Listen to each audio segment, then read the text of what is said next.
কি মনে হয়েছে লাস্ট টাইমে তৃণমূল নেতাদের ওই পোস্টারে ল্যাম্প পোস্টে বেঁধে পেটাবো আমরা, ল্যাম্প পোস্টে বেঁধে পেটাবো। আজকের মধ্যে খবর নইলে ভাঙচুর তিনটে দোকানে আগুন ধরলো। এখন কি করেছে আগুন লাগিয়েছে, গোডাউন স্ট্যান্ডে সিসিটিভি লাগানো। কি করছেন আপনারা পুলিশে? মমতা বন্দ্যোপাধ্যায় আর অভিষেক বন্দ্যোপাধ্যায়ের আমার মাথার উপর যদি হাত থাকে, ওই যে থানাঘেরাও থেকে সাংবাদিক বৈঠক, রাজনৈতিক সংঘাতে নতুন পর্ব। খানাকুলো পরশুরা এলাকায় পোস্টার ভাঙচুর ও অগ্নিসংযোগের অভিযোগ ঘিরে রাজনৈতিক চাপানোতর আরও তীব্র হয়েছে। বিজেপি বিধায়ক সুশান্ত ঘোষের অভিযোগ, এলাকায় একাধিক দোকানঘরে আগুন লাগানো হয়েছে এবং প্রশাসন কার্যকর পদক্ষেপ নিচ্ছে না। এই ঘটনার প্রতিবাদে তিনি ও বিজেপি কর্মীরা থানায় বিক্ষোভে ঘেরাও কর্মসূচি পালন করেন। একই ইস্যুতে বিজেপির আর এক নেতা বিমান ঘোষও প্রশাসনিক পদক্ষেপের দাবি তোলেন। অন্যদিকে অভিযোগের কেন্দ্রে থাকা তৃণমূল নেতা স্বপন নন্দী সাংবাদিক বৈঠকে দাবি করেন, ঘটনাগুলি রাজনৈতিক উদ্দেশ্য প্রণোদিত এবং বিজেপির অভ্যন্তরীণ দ্বন্দ্বের ফল। তাঁর বক্তব্য, টিকিট ও সাংগঠনিকগত বিরোধ থেকেই সংঘাত প্রকাশ্যে আসছে, এর সঙ্গে তৃণমূল কংগ্রেসের কোনো যোগ নেই। তিনি আরও বলেন, তৃণমূল কংগ্রেসের উন্নয়নমূলক কাজ নিয়ে ব্যস্ত প্রতিপক্ষকে হেয় করেন, রাজনীতিতে বিশ্বাস করে না।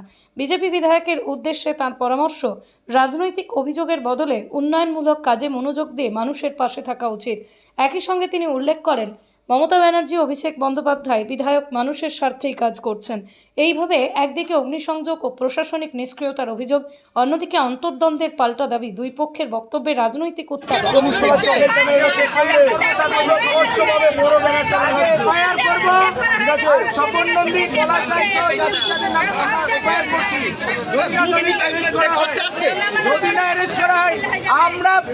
আমরা ওদেরকে পোস্টারে বেঁধে পুলিশকে খবর দেবো। আপনি স্বপন নন্দী পলাশের আন্ডারে এফআইআর করবেন আপনারা? একদম নিশ্চিতভাবে আমরা করছি, নিশ্চিতভাবে এফআইআর করছি। তার সঙ্গে পিকের কিছু ছেলে আছে, আরও তৃণমূলের স্থানীয় কিছু ছেলে আছে যারা এই ধরনের কাজটা করেছে। আমরা মোটামুটি খবর পেয়েছি কারা করেছে। এবার পুলিশ যদি ফুটেজ না বের করে আজকে পুরো অভিযোগের ব্যবস্থা নেই, আমরা কালকে কথা দিচ্ছি পুরো থানাকে অবরুদ্ধ করে দেবো, পুরো এলাকা অবরুদ্ধ করে দেবো, পুরো থানা চত্বর পুলিশ এই ঘরের মধ্যেই বসে থাকবে।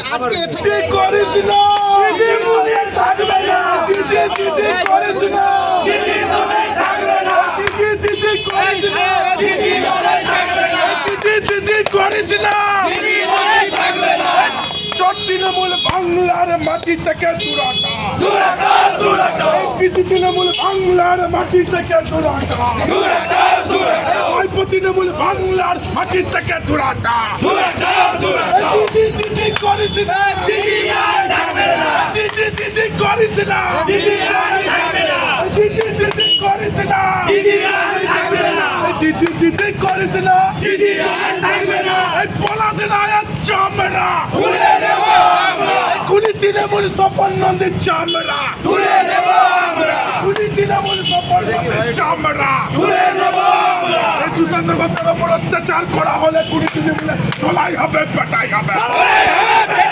সুশান্ত ঘোষের নামে উত্তর করা হলে তৃণমূলে তোলাই হবে, পেটাই হবে। শুনে রাখতে হবে, যদি কর্মীদের গায়ে হাত দিলে তৃণমূলে তোলাই হবে, পেটাই হবে। দিদি করিস না,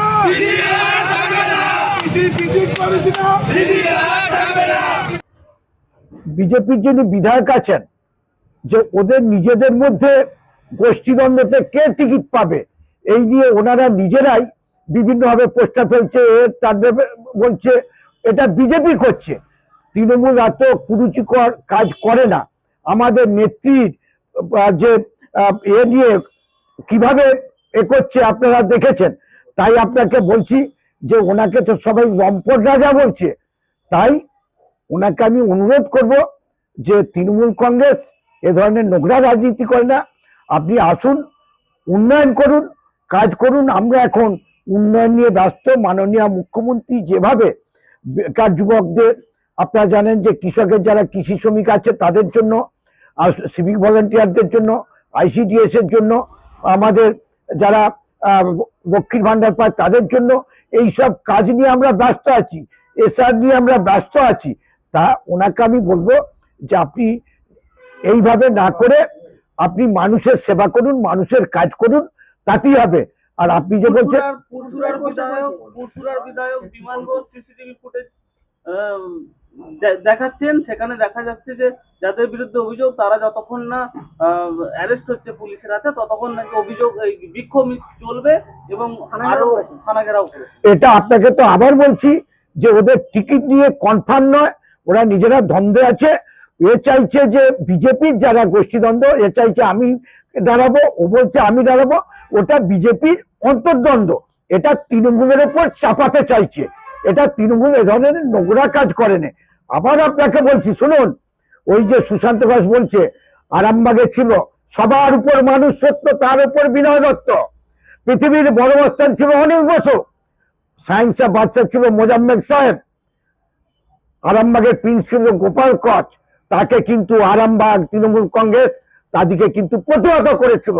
তাদেরকে করে সেখানে মমতা বন্দ্যোপাধ্যায় রাজ আরম্ভ হয়েছে। মমতা বন্দ্যোপাধ্যায় মানে উন্নয়ন, অভিষেক বন্দ্যোপাধ্যায় মানে এই যে মমতা বন্দ্যোপাধ্যায় উন্নয়নকে ছড়িয়ে দেওয়ার জন্য দিল্লিতে যেমন কেন্দ্র সরকার দিচ্ছে না, কিভাবে আদায় করতে হয় সংগঠিত করে, সেই মমতা বন্দ্যোপাধ্যায় আছে, অভিষেক বন্দ্যোপাধ্যায় আছে। তাই আপনাদের বলছি যে ওরা নিজেদের কুকীর্তিগুলো ঢাকার জন্য তৃণমূল কংগ্রেসের উপর চাপাচ্ছে। আমি ওনাদের বলবো যে আপনারা উন্নয়ন করুন, মানুষের কাজ করুন। মানুষ নিশ্চয়ই যারা উন্নয়ন করবে তাদের দেখবে 26-এর ভোটে আপনারা দেখবেন যে আপনাদের কি অবস্থা হয়। ইয়াম্মা কোম্পানি অনুমোদিত আরামবাগ মহকুমার একমাত্র মেইন ডিলার আমনা অটো সাপ্লাই এখন বিশ্বমানের শোরুম নিয়ে হাজির হয়েছে আরামবাগের গড়বাড়িতে। বাইক ও স্কুটারের লেটেস্ট কালেকশন ন্যায্য মূল্যে পেয়ে যাবেন আমাদের এখানে। অত্যাধুনিক মেশিন, কম্পিউটারের সাহায্যে গাড়ির সমস্ত ফল্ট চিহ্নিত করা এবং কোম্পানির ট্রেনিং প্রাপ্ত মেকানিক দ্বারা গাড়ির সার্ভিসিং করার সুব্যবস্থা রয়েছে। একই ছাদের তলায় রয়েছে ইয়াম্মা কোম্পানির অরিজিনাল স্পেয়ার পার্টস এর বিরাট কালেকশন। এখানেই শেষ নয়, ইয়াম্মা কোম্পানির unbreakable helmet, riding jackets, gloves, T শার্টেরও বিরাট কালেকশন রয়েছে। তাই বাইক মানি হলো জাপানি ইয়াম্মা, আর ইয়াম্মা মানি হলো আমনা অটো সাপ্লাই। 35 বছর ধরে আপনাদের জীবন পথের সঙ্গী। আমাদের ঠিকানা গড়বাড়ি, আরামবাগ, হুগলি। যোগাযোগ নাম্বার 9083247009 অথবা যোগাযোগ করুন 9083247007।